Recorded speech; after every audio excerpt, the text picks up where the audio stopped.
Hi. Here, setting up the beach for my wife Anne's birthday and open a bottle of champagne and do a Friday cocktail hour. Champagne is a bubbly root from Italy, dry, sparkling wine, thanks to our friends Zora and Tony at Bin 312. Thank you so much. This is Celebrate Anne. Whoa! Nice one. Pour Anne a glass of a great cocktail.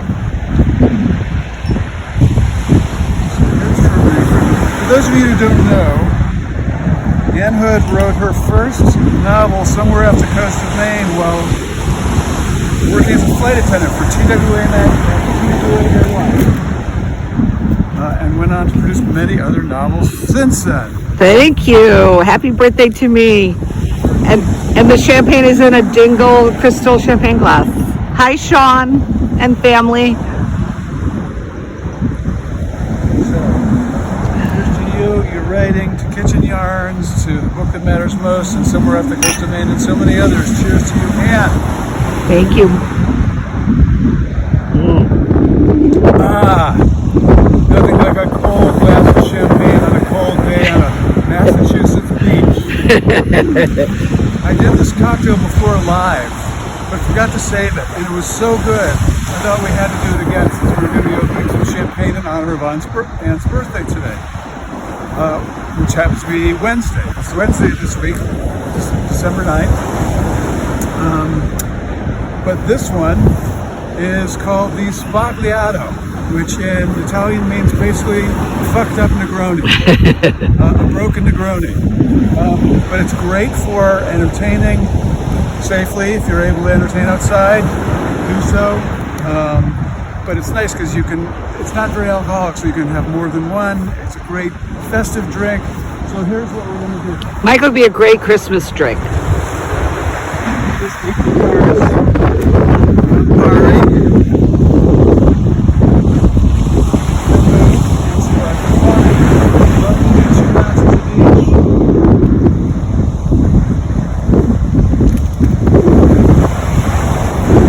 Summer on this beach. We were so lucky, and we've just grown to love it so much we had to come back.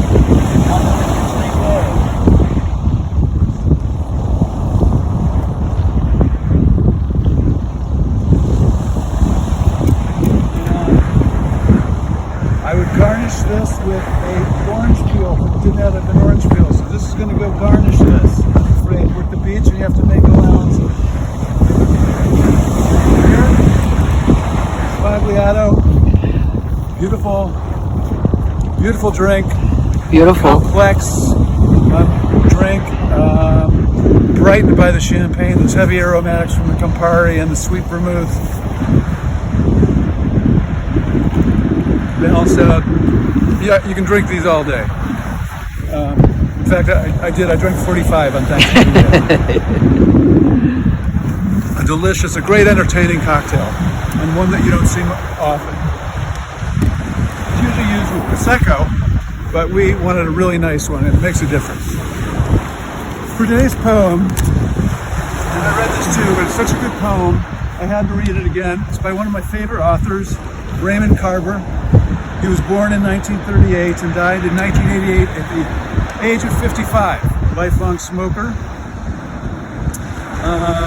His first book, Will You Please Be Quiet Please, was published in 1976. Now he wrote most of those stories. Howdy, you've got the right idea. He published most of those first stories as a terrible alcoholic. We have some guests. We have some guests. Come on, Nugget. Please say to knock your glass over. Come on, Nugget. This guy has nice cold beer. That's the way to walk a dog. Anyway, he kind of gave up teaching work to take on full-time drinking, as he put it. And most of the stories while he was a terrible alcoholic, often in his car to get away from his screaming family. But he quit drinking in 1977, and it was really the making of it. He did all his most important work really after that, after he got sober. And this is about getting sober. And it's important at this time when we must show gratitude for all the things that we have, especially now during this crazy fucking year, 2020. There's so much to be grateful for. Gravy by Raymond Carver, published in The New Yorker, August 22nd, 1988. No other word will do for what it was. Gravy. Gravy these past 10 years. Alive, sober, working, loving, and being loved by a good woman. 11 years ago, he was told he had 6 months to live at the rate he was going, and he was going nowhere but down. So he changed his ways somehow. He quit drinking, and the rest, after that, it was all gravy. Every minute of it. Up to and including when he was told about, well, some things that were breaking down and building up inside his head. Don't weep for me, he said to his friends. I'm a lucky man. I've had 10 years longer than I or anyone expected. Pure gravy. And don't forget it. God bless you, Raymond Carver. God bless Friday Cocktail Hour. God bless you all. Happy December and happy birthday, Anthony.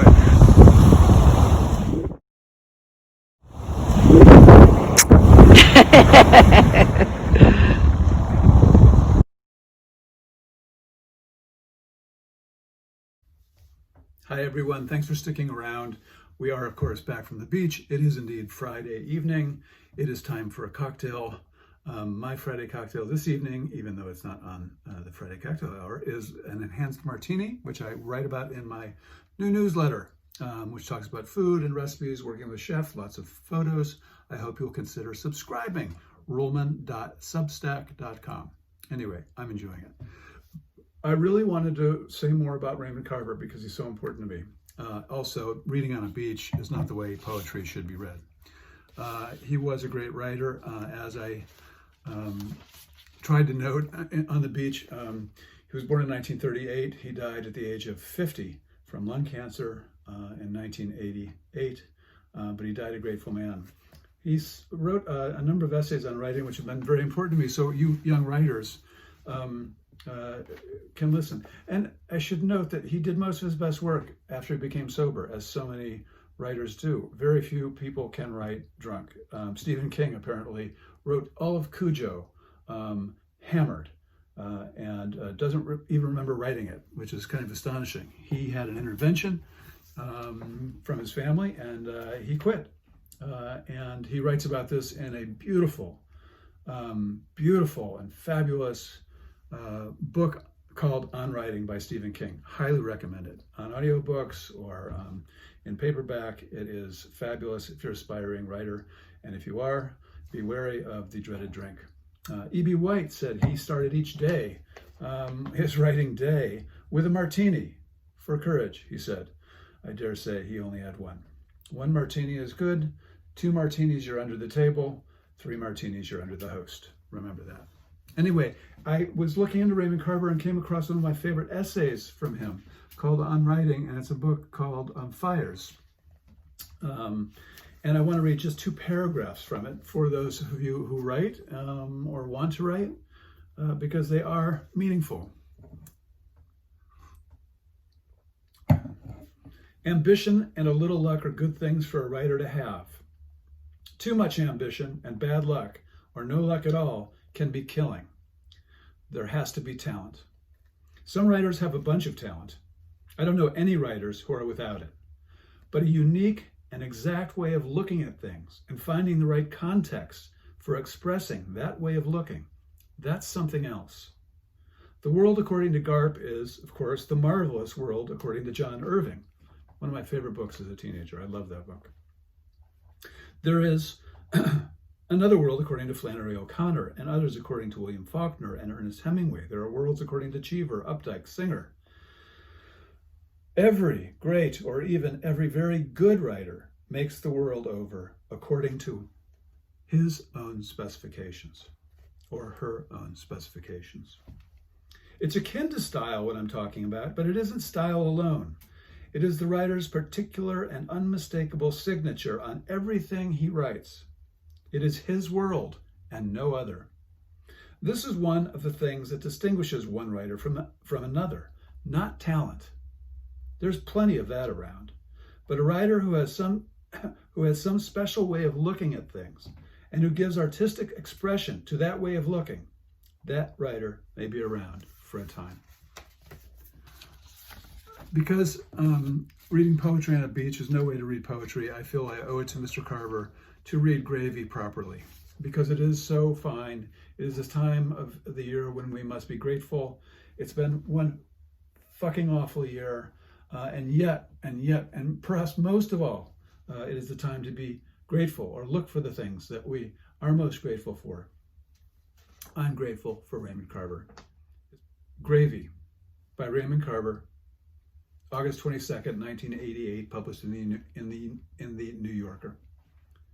No other word will do. That's what it was. Gravy. Gravy these past 10 years. Alive, sober, working, loving, and being loved by a good woman.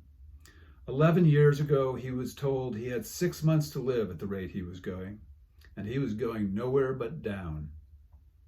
So he changed his ways somehow. He quit drinking, and the rest? After that, it was all gravy. Every minute. Up to and including when he was told about, well, some things that were breaking down and building up inside his head. Don't weep for me, he said to his friends. I'm a lucky man. I've had 10 years longer than I or anyone expected. Pure gravy. And don't forget it. Finally, a poem called Late Fragment, and this is what is on his headstone. And did you get what you wanted from life? Even so, I did. And what did you want? To call myself beloved, to feel myself beloved on earth. You are Raymond Carver. Thank you for all that you did. Cheers, happy cocktails, happy Friday. Stay safe, everyone. I love that cocktail.